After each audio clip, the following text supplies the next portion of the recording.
Hey everybody, it's Dave here from Dragonhill Games, and you're watching This Week in MTG Finance. As always, and before we get started, I want to thank MTG Stocks for allowing us to use graphical information for the purposes of this video.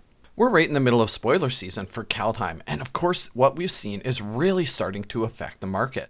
But that said, there's still a lot of reserve list buyout and investments going on right now. Alright, let's dive right into our top 10 list, and we're going to start right here in the number 10 spot with Pox from 5th edition. Our number 10 winner this week is up 34% to $10.25.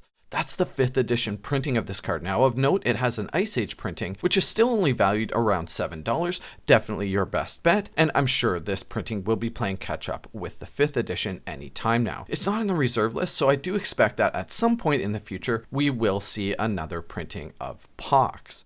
I remember being on the wrong side of this card plenty of times back in the day. For 3 mana, we're getting a sorcery. Now each player is going to lose 1/3 of his or her life, choose and discard 1/3 of his or her hand, sacrifice 1/3 of his or her creatures, and then sacrifice 1/3 of his or her land. And of course it's rounding up each time. Pox is getting a lot of interest right now because of a spoiler we've seen from Kaldheim, and that would be Terragrid, God of Fright. This is actually really frightening, no pun intended, when you mix it with Pox. Terragrid says, whenever an opponent sacrifices a non-token permanent or discards a permanent card, you may put that card from a graveyard onto the battlefield under your control. So of course Pox is a natural fit for that deck.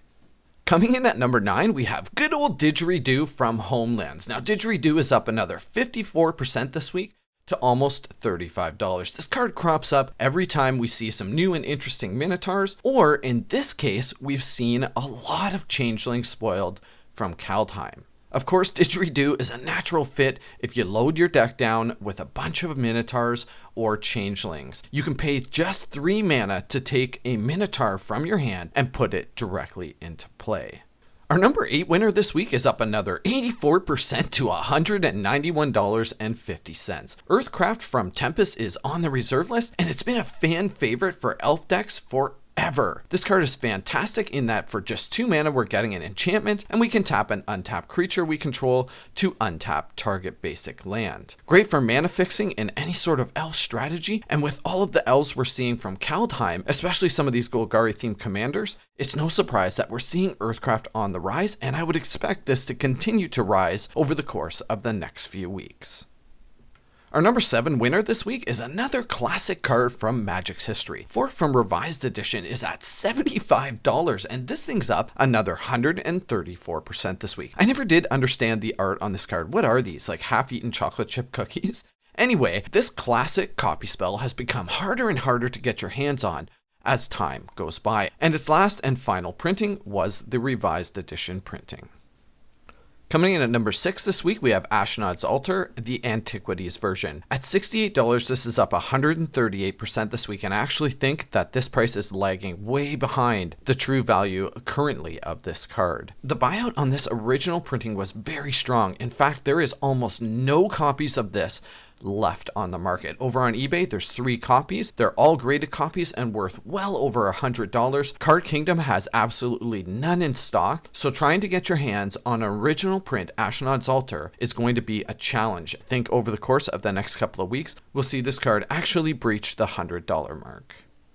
Our number 5 winner is on our list this week after having a huge jump last week. Diamond Kaleidoscope, a reserve list card from Visions, is currently valued at $13, and this is up another 174%. I actually had a look over on eBay just to make sure that this price was legit, and to get a half decent copy to your door is going to cost you around $20 Canadian. So this price seems to be pretty realistic in the current market. Our number 4 winner this week is a card that evokes great memories from back in the day, at least for me anyway. So I'm not going to go in too much into the abyss. You probably already know plenty about this reserve list card. And this week it's up 188% to $2,848.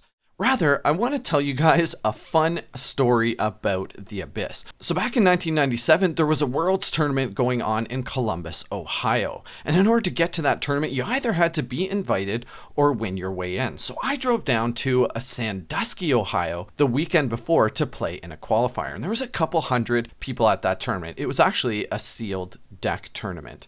Well, win or lose, I was still planning on going to Columbus the next weekend. And wouldn't you know it, I placed in the top 8. And the top 8 also got a pack of Legends. And wouldn't you know it, I opened a copy of the Abyss in my pack of Legends, which I immediately sold on the spot for $150 US. Now you gotta remember, back in 97, I was in my early 20s. I'm from Canada. If you know me, you probably already know that. And I needed gas and hotel money for the following weekend to go play in Columbus. So selling a copy of the Abyss, at the time it was worth maybe a couple $100, seemed like a pretty good deal for me and gave me a little bit of spending cash for the following weekend. Now, only if I would have had a crystal ball.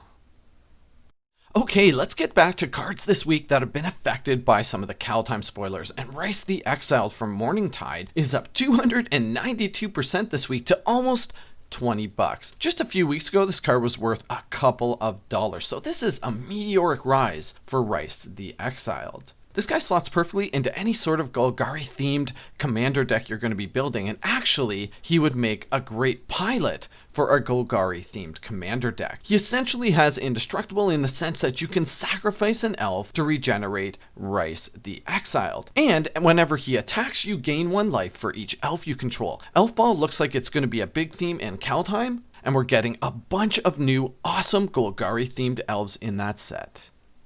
As we mentioned when we were talking about Didgeridoo, changelings are definitely a running theme in Kaldheim. And our number 2 winner this week, Griffin Canyon, up 346% to $18, is a natural fit for any changeling deck. The big key here is you can tap Griffin Canyon to untap target Griffin, aka untap target changeling. A perfect land to go in your changeling themed commander deck. And our big winner this week, up 567% to $2,000, is Wheel of Fortune, the revised edition. You can't buy a cheap copy of this card anymore. Now, I don't think $2,000 is actually representative of the true value of this card. In fact, if we head on over to eBay, we can see that there's a destroyed one for about $375, but they quickly go up after that to the $500, $600, $700 range. And like I was saying, $2,000 is not totally representative of the true value of this card, but that said, there is no question about it, Wheel of Fortune is on a tear right now.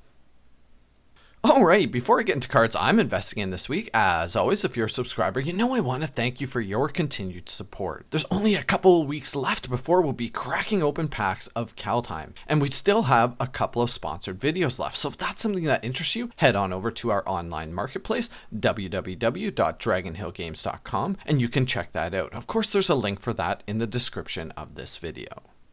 This week, I want to put a focus on cards I've got my eyes on from the upcoming Kaldheim set. And we're going to start right here with Vargoth Bloodsky Sire. For just 3 mana, we're getting a legendary Demon Rogue, and of course, all of those things are relevant. It has Death Touch, so in a way, it has a bit of evasion. But more importantly, it has Boast for just 1 black and 1. Target player searches their library for a card, shuffles that library, and then puts that card on top of it. I really like this guy for multiple reasons. First of all, he could be a commander, so that is definitely there. And secondly, there's no reason why he couldn't slot into many black decks, especially if it has a demon or rogue theme. I'm not sure that $3.65 is a fair price for this at release, but it's definitely one I have my eyes on. And if it dips under the $2 mark, I'm going to be a heavy investor in Vargoth Bloodsky Sire.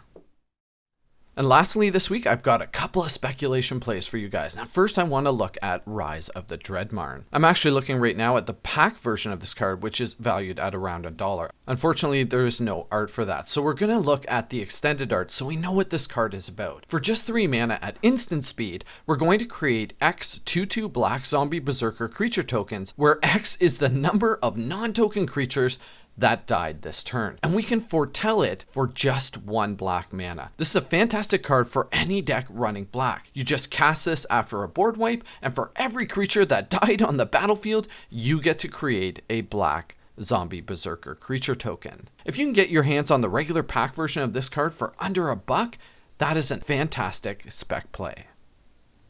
And last but not least this week, I want to have a look at Esika's Chariot. I really like this card for 4 mana. When it enters the battlefield, we create 2 2/2 green cat creature tokens. We have a blocker that we can crew up right away as a 4/4 blocker, and whenever it attacks, we create a copy of another token that we control. This card's got a lot of potential, especially in mono green decks, and it continues to populate itself. I really don't think that the potential for this card has been realized, and I would expect that you'll be able to get this card for junk rare status for a long time, but it's definitely one I'm keeping my eyes on for the future. Alright, I really hope you guys enjoyed this episode of This Week in MTG Finance. If you did, go ahead and smash that like button, and we'll see you again soon. Bye for now.